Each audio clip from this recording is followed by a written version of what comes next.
Hello কাছের মানুষ দূরের মানুষ, আশা করি সকলেই ভালো আছেন। তো আজ আমি চলে গেছিলাম একটি বিয়ের অনুষ্ঠানে ক্যাটারিং করতে, আর এখানকার অ্যাম্বিয়েন্সটা তোমরা শুধু একবার দেখো, কত সুন্দর সাজিয়েছে। আর এখানে করেছিল বর বউ বসার জন্য এটি সেলফি জোন। আর বিয়েটা যেখানে হবে সেই জায়গাটা শুধু দেখো একবার, কত সুন্দর সাজিয়েছে। আর সাধারণ মানুষের জন্য একটি সেলফি জোন তৈরি করেছিল এখানে। স্টলে কি ছিল দেখা যাক। স্টলে ফুচকা ছাড়া কি যাবে? ফুচকা তো ছিলই, কফি ছিল, এবং বুফে স্টাইলে ছিল চিকেন 65, কার্লি চিকেন এবং মোমো, এবং পাশে ছিল আইসক্রিম স্টলও। তো সব কিছু তো দেখালাম, এবার চলো আমি আর আমার বন্ধু রেডিও হয়ে গেছিলাম।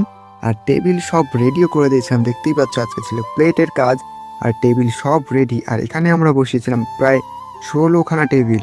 আর দেখতেই পাচ্ছ সব 4 সিস্টার টেবিল। চলো আজকে মেনুর দিকে যাওয়া যাক। আজকের মেনুতে মেনলি ছিল চিকেন বিরিয়ানি এবং চিকেন টিক্কা মশলা। তো বিরিয়ানি দেখো কত সুন্দরভাবে বিরিয়ানি কাটছিল দাদা। আর চলো আজকের মেনুর দিকে মেনলি সবগুলোই দেখানো যাক। সবগুলো দেখতেই পাচ্ছ, এখানে চিকেন টিক্কা মশলা, পাঁপড়, চাটনি, রসগোল্লা সব কিছু ছিল। আর মিষ্টির মধ্যে সেরা ছিল সরমালাই। আর এটা ছিল এই পর্যন্তই, দেখা হচ্ছে তোমাদের সাথে নেক্সট ভিডিওতে।